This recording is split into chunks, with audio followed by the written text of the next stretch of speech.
તળાજી બસ ઊભી રહેશે ત્યાંથી આપણે થોડો ઘણો નાસ્તો લેવાનો છે અને ત્યારે નાસ્તો કરીશું. હેલો યુટ્યુબ ફેમિલી, તો આપણે હજી સામાન લઈ લઈએ અને પછી અંદર જઈને સોફામાં મળીએ. હેલો યુટ્યુબ ફેમિલી, કેમ છો બધા? મજામાં? તો પરિવાર નવા વિડીયોમાં તમારા બધાનું સ્વાગત છે અને બધાને હર હર મહાદેવ. તો આજે આ સવારમાં આપણે નાહી ધોઈ ફ્રેશ થઈ ગયા છે અને અત્યારે આવી ગયા છે ઘરની પાછળ, તમે જોઈ શકતા હશો. અને આજે આપણે અચાનક સુરત જવાનું છે. શું કામ જવાનું છે, શું કામ છે એ આગળના વિડીયોમાં તમને ખબર પડી જશે. અને તમને બધાને સાંજે 5 વાગે આપણે સુરત જવા નીકળવાનું છે અને કાલે સવારમાં આપણે પહોંચી જઈશું ત્યાં. તો વિડીયોમાં બન્યા રહેજો અને તમને મારા વિડીયો જોવા ગમતા હોય તો લાઈક કરજો, શેર કરજો અને કમેન્ટ કરવાનું ભૂલતા નહીં. કોઈ પણ વિડીયોમાં તમને જો કોઈ પણ ભૂલ દેખાય તો તમારા નાના ભાઈ તરીકે કમેન્ટ કરી દેવાની અને હું કમેન્ટ જોઈ અને મારા વિડીયોમાં અગાઉ આવશે જે વિડીયોમાં એ વિડીયોમાં હું સુધારવાનો પ્રયત્ન કરીશ. અને તમારા નાના ભાઈ તરીકે સપોર્ટ કરવાનું રાખજો અને હું તમને અવનવા વિડીયો આ ચેનલમાં બતાવીશ.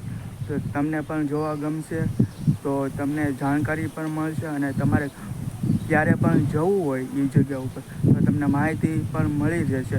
તો વિડીયો જો જોવા ગમતા હોય તો લાઈક, શેર અને કમેન્ટ કરવાનું ભૂલતા નહીં. આજે આપણે સવારમાં આવી ગયા છે અને 2 દિવસથી ફૂલ વરસાદ આવતો હતો, એટલા માટે આપણે કંઈ સારું વાતાવરણ પણ જોવા નહોતું મળતું, વરસાદનું વાતાવરણ જોવા મળતું હતું. આજે સવાર દીતાનો તડકો નીકળેલો છે એટલે વાતાવરણ થોડુંક સારું બનેલું છે. અને આજે આપણે ભૂલતા નહીં, અત્યારે આપણે નાનો એવો આપણો બગીચો છે ત્યાં આવ્યા હતા. અત્યારે બગીચામાં સીતાફળ આવી ગયેલા છે. આ સીતાફળીનો રોપો છે. થોડા સીતાફળ આવેલા છે. જમરૂખડી છે, ત્યાં આપણે અત્યારે જમરૂક આવેલા છે. Hello YouTube family, hello YT family, આપણે ઘરે આજે પોપટ પાણી પીવા આવ્યો છે, તમે જોઈ શકો છો. જો તે માંડવી ખાય છે અને પાણી પણ પી છે. ફાઇનલી ફેમિલી આપણે ગામમાં પહોંચી ગયા છીએ અને હજી બસ આવવાનું બાકી છે. હજી 5 વાગ્યા હતા તો આપણે 5 વાગ્યાનો ટાઈમ હતો એટલા માટે આપણે થોડાક વહેલા આવી ગયા હતા. અને હજી બસ આવવાનો હજી તો ઘણી ટાઈમ છે, હજી બસ નથી આવી. આપણે હજી ગામમાં પહોંચી ગયા છે, તમે જોઈ શકો છો. સામેના રસ્તેથી બસ આવશે અને આ રસ્તા બસ જશે. તો હજી તો ફેમિલી બસ નથી આવી, તો બસ આવે ત્યારે મળી. આપણી બસ આવી ગઈ છે, તમે જોઈ શકો છો. આપણે આ સુરતવાળી બસ આવી ગઈ છે. તો આપણે સુરત જવાનું છે. તો આપણે હજી સામાન લઈ લઈએ અને પછી અંદર જઈને સોફામાં મળીએ. હેલો ફેમિલી, તો આપણે બસમાં બેસી ગયા છીએ અને બસ ચાલુ પણ થઈ ગઈ છે. હજી તો આપણે અડધા જ પહોંચ્યા છીએ. જો તળાજી બસ ઊભી રહેશે ત્યાંથી આપણે થોડો ઘણો નાસ્તો લેવાનો છે અને ત્યારે નાસ્તો કરીશું. ત્યારબાદ આપણે થોડીક વાર બેસીશું, ત્યારબાદ સૂઈ જઈશું અને કાલે સવારમાં મળીશું. તો વિડીયોમાં બસમાં કાંઈ પણ જો જોવા મળશે તો હું તમને વિડીયોમાં બતાવીશ, તો બન્યા રહેજો વિડીયોમાં.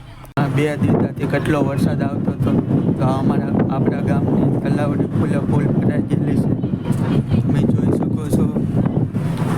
આપણે કેટલી વાર હવે તો આપણે સવારમાંથી પહોંચીશું સુરત અને જો અત્યારે વાતમાં ઊભી રાખશે તો આપણે પછી નાસ્તો અને સાંજનો વાળો બાકી છે, તો વિડીયોમાં બન્યા રહેજો.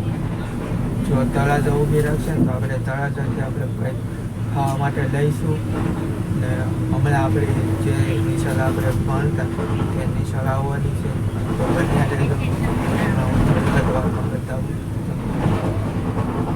હજી બસ ગામમાંથી નીકળી છે, થોડાક દિવસ સુધી વરસાદ ચાલુ છે. તો અત્યારે ઓલામાં નહેરમાં પાણી આવે છે. જો હવે આપણે જૂની નિશાળ આવી ગઈ છે. અત્યારે મગફળીના ખેતર બહુ સારા લાગે છે બધાએ. ના આપણું ખેતર નથી પણ બીજાનું છે, પણ મગફળીનું પાક રેડી છે. અત્યારે આપણે માળવા પહોંચી ગયા છે અને આપણે અહીંયા 11-12 કોમર્સ અહીંયા માળવા નિશાળમાં કરેલું હતું, વીએલ માંગુકિયામાં. જો આ વીએલ માંગુકિયાનું બોર્ડ છે અને આ વીએલ માંગુકિયા છે નિશાળ સ્કૂલ. આપણે અહીંયા 11 અને 12 ધોરણ પૂરું કર્યું હતું. હાલો મિત્રો, તો તમે જોઈ શકો છો અત્યારે મગફળીના ખેતર કેવા મસ્ત દેખાય છે. બસમાં તમે જોઈ શકો છો, બસની બહાર નજારો એકદમ એક નંબર નજારો બતાય છે. પવન સખી પણ છે. હેલો ફેમિલી, તો આપણે અત્યારે ભાવનગર પહોંચી ગયા છે અને હજી હોટલ ઊભી નથી રાખી. તો આજનો વિડીયો આપણે અહીંયા જ પૂરો કરીશું. તો વિડીયો સારો લાઈક કરજો, શેર કરજો અને કમેન્ટ કરવાનું ભૂલતા નહીં. તો આવા જ નવા વિડીયો સાથે મળીએ. ત્યાં સુધી ખુશ રહેજો, ખુશ રહેવા દેજો. બાય.